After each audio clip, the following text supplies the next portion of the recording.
Hello colleague, it's me again, your dispatching coach Dimitri. In this module we're going to dive into the world of dispatching. You and I are going to put together a detailed step-by-step guide on how to load a truck. The next 10 lessons are the whole essence of your future job. Our goal for the module is to do a full immersion in the real workday of a dispatcher. So, no kidding, I want you to visualize that it's Monday, you've already taken the course, found a job or found your customers, you're already a successful dispatcher and you've come to your workplace. This whole module is your workday and we're going to follow it like the steps that you have to take during that day. Let's start from the very beginning. What time do you start work? Well, the trucking market opens at 8 a.m. That's the standard time when all brokers are at work and ready to take freight calls. But what is 8 a.m. in the US? The United States is divided into 4 major time zones, starting with Eastern Standard Time, then Central Standard Time, Mountain Standard Time, and Pacific Standard Time. It's important to consider these time zones, especially when your trucks are crossing state lines. For example, when you are in the state of Georgia, your driver is in the Eastern time zone. But once he drives just a couple miles west over the border into Alabama, he goes into the Central time zone, which is an hour back.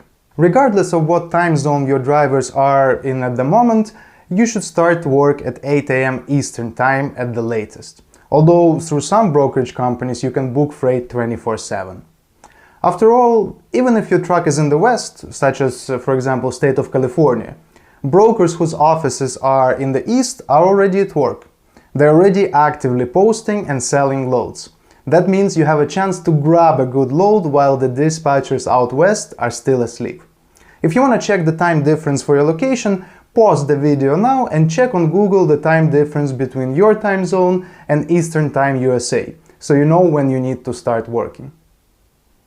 Ready? Let's move on. Say you start your workday at sit down at your desk. What should be in front of you? All you really need is a laptop and a phone. Both should have software installed for calls to the US. A list with software recommendations will be available in a future lesson.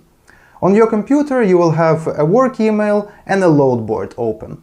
Load boards are your working tools. They are websites, kind of like online marketplaces, that allow transportation brokers to find carriers and carriers to find loads. If after watching the first modules you were wondering, where am I supposed to find all these brokers, all these loads, where do I get them? Here's the answer: load boards. Hundreds of thousands of brokers and carriers go there every day and post hundreds of thousands of available loads and trucks. On these sites you can find available loads, get brokers' contacts, get their phone numbers, their emails, contact them and book loads for your trucks.